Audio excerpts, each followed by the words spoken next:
उच्च न्यायालयाचा महत्त्वपूर्ण निर्णय 2006 पूर्वीच्या सर्व निवृत्तीवेतनधारकांच्या निवृत्तीवेतन सुधारणेचे आदेश. तर या काळात निवृत्त झालेल्या कर्मचाऱ्यांच्या पगारात इतक्या हजारांची वाढ. नमस्कार मित्रांनो, पुन्हा एकदा तुम्हा सर्वांचं खूप खूप स्वागत आहे. या संदर्भात अधिक माहिती जाणून घेण्यासाठी चॅनलला पहिल्यांदाच भेट देत असाल तर व्हिडिओला एक लाईक आणि चॅनलला सबस्क्राईब करायला विसरू नका.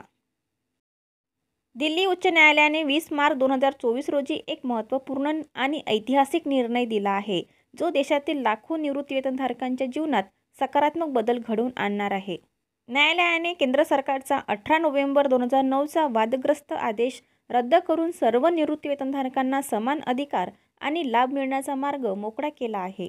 2009च्या सरकारी आदेशामुळे निवृत्तीवेतनधारकांमध्ये 2 वर्ग निर्माण झाले होते.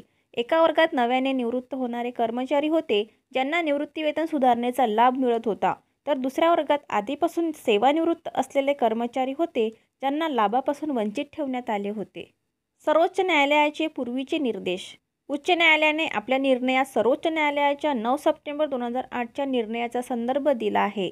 सर्वोच्च न्यायालयाने स्पष्टपणे नमूद केले होते की समान पदावरून निवृत्त होणाऱ्या सर्व कर्मचाऱ्यांना समान निवृत्तीवेतन मिळणे आवश्यक आहे. भारतीय पेन्शनर समाजाची भूमिका. इंडियन पेन्शनर सोसायटीने या निर्णयाचे स्वागत केले असून त्यांनी केंद्र सरकारकडे पुढील मागण्या केल्या आहेत. दिल्ली उच्च न्यायालयाच्या आदेशाची तात्काळ अंमलबजावणी करावी.